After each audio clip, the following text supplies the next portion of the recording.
Hi everybody, this is a decall video on time, and it's specifically on decalling yourself. That's this series focus. So when we talk about time, the first thing we mention is that it is a human construction. It's something we created. It's not tangible. It's not something we stumbled upon and use. It's a tool that we developed.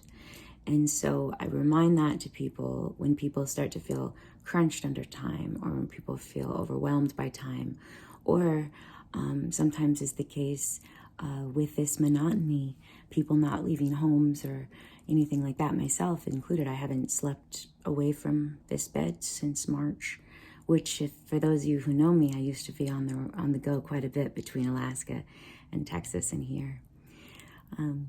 But I'm sharing how to decolonize time, because sometimes people get lost in time. They get, especially myself, when I'm depressed, I can get lost in time. And I know that time is passing, but it's hard to move out of this space of watching, and I think that's part of depression for me.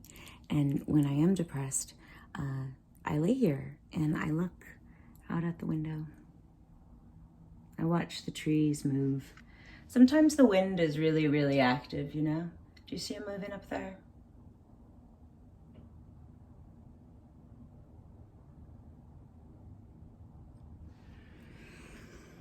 I hope I was pointing it in the right direction.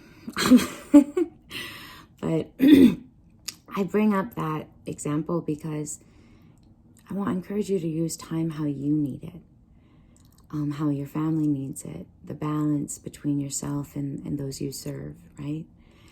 And it doesn't, I think we were conditioned to think very specific time-oriented things, right? Like 8 a.m. is when you get up, 5 p.m. is when you stop working, 7 p.m. is when you have dinner. But that's not true for everybody. And not everybody's comfortable with that. So what really decolonizing time for yourself is about listening to what you need and when, and giving yourself that, not constraining yourself with a tool you made. Instead, using that tool to develop a greater sense of peace and wellness, which is getting a bit harder to do for most of us in this world. And so that's why we bring this time opportunity.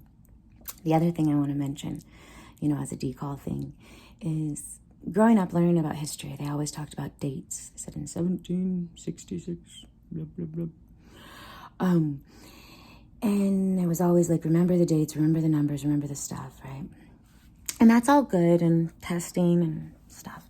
But then when I started to read all these stories, all these indigenous stories, all these Inuit stories, all these Inupiaq stories, and listen to stories nobody ever said in 1876, sometimes they would reference when people came. They would say like, oh, and so like the time of Columbus, or when the great eclipse that lasted a day, right? Because there's actually an eclipse that lasted 3 days in ancient Inupiaq history.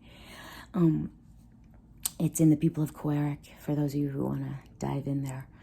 I can't remember where, but they talk about it for 3 days. And so anyway, this is getting really long, but that is time. So I hope you work on using time as a tool and not letting it use you. So be well, stay well, and work towards wellness.